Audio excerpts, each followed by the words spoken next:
Hey everybody, Shaving Nobody Else's Auto. First off, there's going to be a little bit of wind noise in this video. I had not planned on doing this video at all when I came out to the yard today, but when I got out here, I noticed something super interesting. Last night we had a snowstorm. Not a ton of snow, but a decent amount, probably 5, 6, 7 inches, but we had a ton of wind with it. 40, 50 mile an hour wind gusts. In fact, every highway in and out of our town here in Great Bend was closed because of the blowing snow made visibility so bad. So it got pretty rough last night. Well, today I had to run out to the yard and gather some parts up that I need to ship. And I had to go check a couple things. And I was out looking around and I was like, wow, there's some really neat stuff out here. The lines and designs of these old cars and how the wind and the snow blow around it, shape to it, swirl around it. It was really neat. A lot of cool stuff with the phenomenon of the wind and the snow, and how literally the lines of these classic cars affect that, and what happens to the snow because of the way the wind blows around the lines of these cars. So very interesting. Something a little bit different. Like I said, I had not planned on shooting this video. I didn't have any mics with me. I had no equipment with me. So there is going to be some wind noise in it. But we do have a nice sunny day today. It is only 30 degrees with 15 to 25 mile an hour winds right now. So the wind, with the wind chill factored in, it's about 18 right here right now. So not a super comfy day to be doing this, but with the sun out, it is starting to melt a little bit. So I wanted to get these shots while we could, and it's some pretty neat stuff. So let's go check a few of these things out. Now you can see the roads aren't very deep because the wind blew it all off. But as we get in between some of these cars and trucks, it's very interesting to see what the wind did to the snow as it whipped it around. So let's go over here. We'll start with some 50s era GM stuff. Obviously, tons of great lines on 50s era GM cars. And let's check out what some of the snow and the wind did around some of these cars. Piled up around the back of this 57 Roadmaster.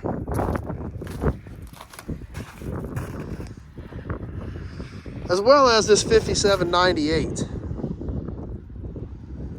And we can see right up there between these two cars, almost nothing. You can see the rocks. But at the back of the car, it created a big drift as it blew through the cars and for some reason started stacking up right here at the end to create that big drift. Another interesting drift right here behind this 5788. We see how the lines of this 5788 come back. And once again, not much snow between the 5788 and the 98, but it started to build as it came back, and then it created a big swoop right around the rear bumper end of this 5788. You can see the curve in the drift as it literally swooped around the rear bumper of that 57 Olds. And then it continued on around over to the other side where it picked up the wind coming through between the 5788 and that 52 Roadmaster.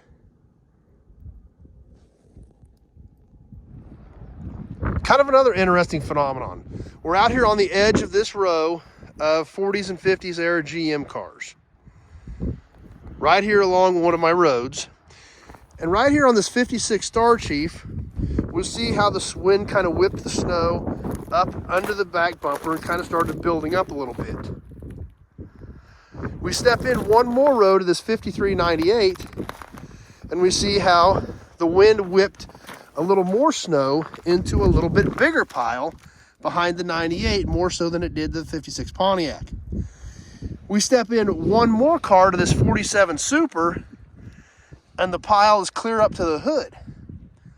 It whipped the center pile the furthest up. The third car in from the road had the biggest pile whipped up to it. Now as we cut across, we go to this 56 Buick, and the pile is a little bit shorter. When we compare to the 47 Super, the pile in the middle was the biggest. Started to go back down as it got to the other road. And we get over to this Pontiac on the edge, and once again, almost no snow whipped up in the front of it. Now, it didn't have a front clip on it, but even with the engine and everything in it, just a very small amount whipped up in front of it. So super weird how this wind and snow works sometimes. Now this area here is just kind of miscellaneous cars, stuff that hasn't been put away yet. So we've got kind of a menagerie of cars here, starting with this Torino. But we can see how literally the snow fans out from behind the car as the snow blew down between the rows of cars. And these actually kind of go right up almost to the corners of the car. Now next to it, on this 53 Pontiac, it did kind of the same thing, only they're much shorter. We can see how the peaks of the snow come back from this 53 Pontiac, and it didn't go out as far as it did with the Torino. Now on the 64 Galaxy right here, it's a narrower path and blew up towards the middle of the car. And as we look down this row, it kind of did this all the way along this row with these cars as it peaked up on all the backs of these cars.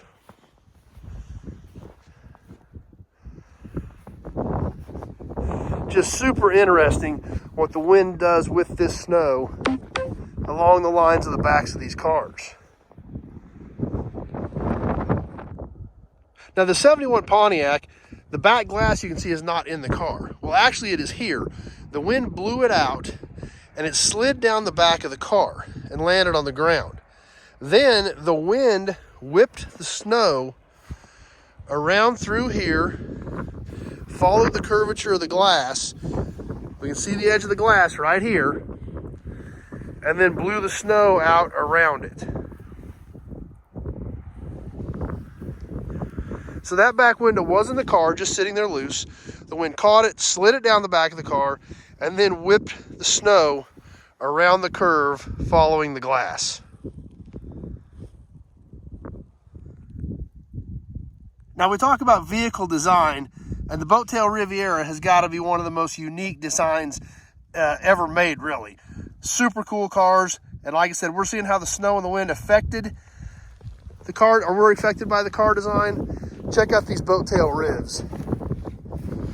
You can see how the wind literally just blew the snow and created almost a smooth line all the way to the back of the car as it came down that big back window, following the lines of the Boat Tail ribs. Built up between the cars. And there's another one right over here. We can kind of see the same thing. And it's kind of weird because it almost kind of tapered the layers as the wind whipped the snow and built it up and followed the lines down the back of these Boat Tail ribs. Another one will look kind of interesting. This Grand Wagoneer, we don't see a lot of snow between it and the Pontiac sitting here. It whipped it all back. And even right here where I'm standing, it's not real deep. But on the back of this Grand Wagoneer, look at this massive drift that goes all the way up to the back window. It literally whipped right through here, whipped around up to this line, and built this big drift right behind this Grand Wagoneer. It even has a cut right there in the drift and like a big pocket right here. And then the peak of the drift is basically all the way up to the back window on this Grand Wagoneer. Super interesting.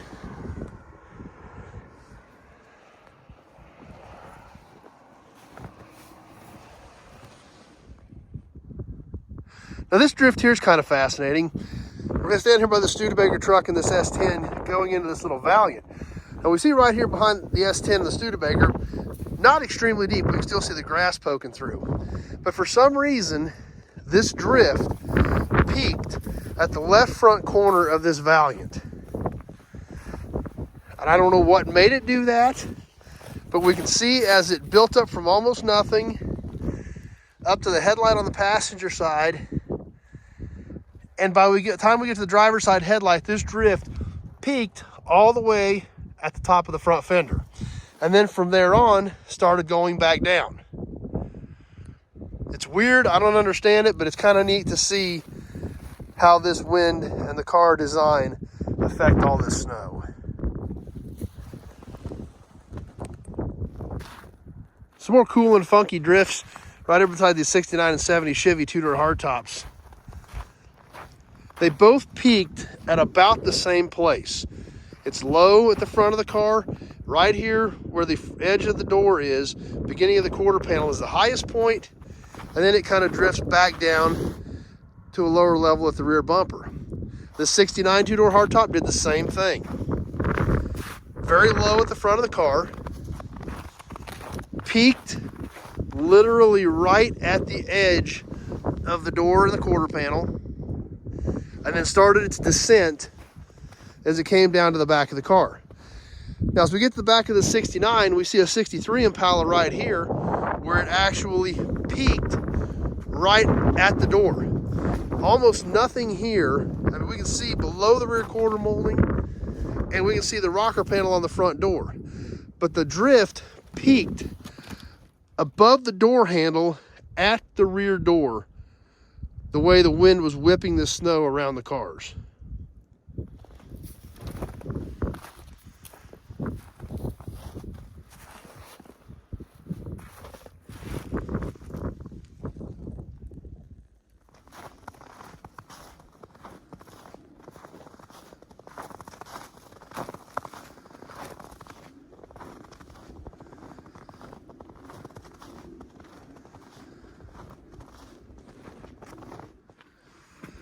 Well, as you can see, we definitely got a decent amount of snow out here.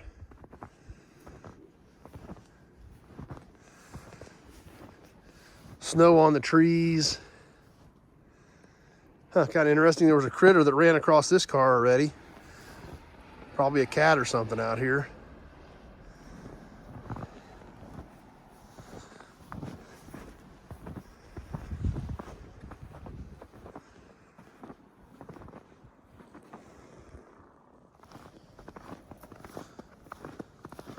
Everything's got a pretty good blanket on it.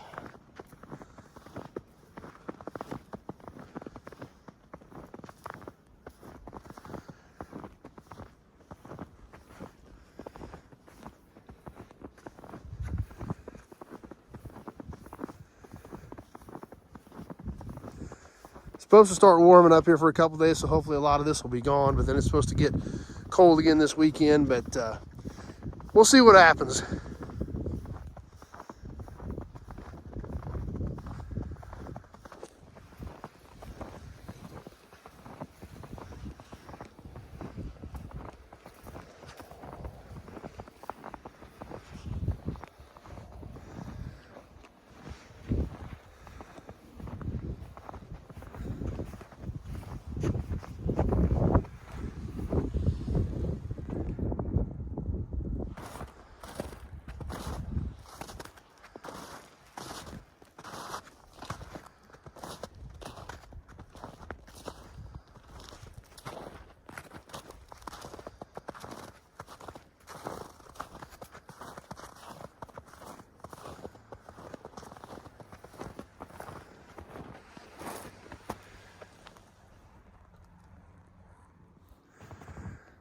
Well, I hope you enjoyed the Winter Wonderland walk. Really fascinating seeing how the wind affects the snow and how the body lines of some of these cold cars affect it. Don't understand it, but it's kind of neat to actually see how it happens and how it works and ends up stacked up, piled up, drifted up around these cars. So hope you guys enjoyed it. It was something kind of interesting, something kind of different. So I thought I'd throw it together real quick, and I hope you guys enjoyed it and found it interesting like I did. If you got any questions about any of these old cars you saw, just give me a call, 620-786-4428. That number is in the description part of this video.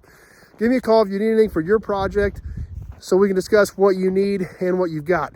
I need to know year, make, model, body style, and the parts you need so I know if I've got anything here that can help you out. With close to 2,000 cars on the ground, it's very important that I have all that information from you. So give me a shout if you got any questions. If you like this old stuff, you like old cars, trucks, memorabilia, gas and oil, be sure to check out the channel, Nobody's Show.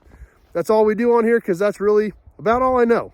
But we have a lot of fun doing it. So click that subscribe button and click that notification button as well. We do a lot of cool live stuff on here. You don't want to miss any of that either. So hope you enjoyed this one. Stay tuned. We got a lot more cool stuff coming up. Had a lot of new inventory hitting the ground. You don't want to miss any of that either. So click that subscribe button and we sure hope to see you soon on the next video. Thanks for watching, everybody.